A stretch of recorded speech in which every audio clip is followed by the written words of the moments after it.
It's been a week since the President of the United States announced that he would be stepping down from running for office. And I've been reflecting on what are times that leaders have stepped down knowing that it's time for them to leave, and what are times that they haven't.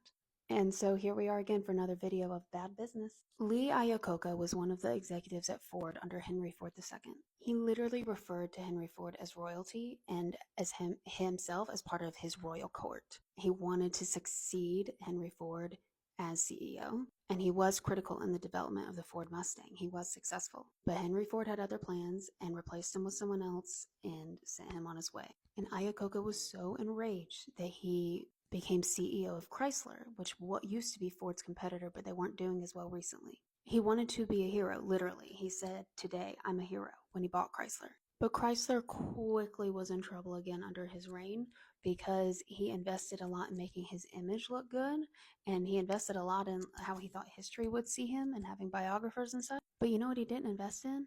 New car designs. In fact, he wouldn't approve new car designs from his employees because he was afraid that they would get the credit and not him. He thought they'd be the hero of the Chrysler story instead of him, and that wasn't okay because the whole purpose wasn't to make new cars, wasn't to have great cars, it was for him to be a savior.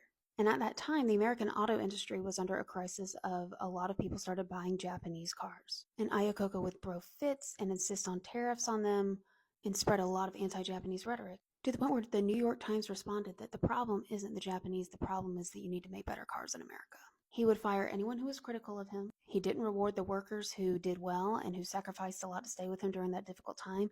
Even when the company did well, he didn't share the wealth. And when the company was not doing well, he maintained a regal lifestyle of spending millions of dollars on his corporate suite in New York. Eventually, his own board of directors had to push him out and replace him with another CEO. And of course, they gave him a golden parachute. But he was pissed because the new CEO was doing really well and starting to turn the company around. And he couldn't have that because then again, somebody else is the savior. So he tried to stage his own coup within the organization to get the company back. It didn't work. So what can we learn from this? One, success earlier in your career doesn't mean that you will never need to be corrected again. He was critical in the Ford Mustang development, but then he stopped working on developing cars while in the car business. He focused more on the social, cultural wealth projecting instead of actually building things that would help him build wealth. He didn't reward any of his laborers, so do you think they wanted to help him when he tried to stay in the company or get it back?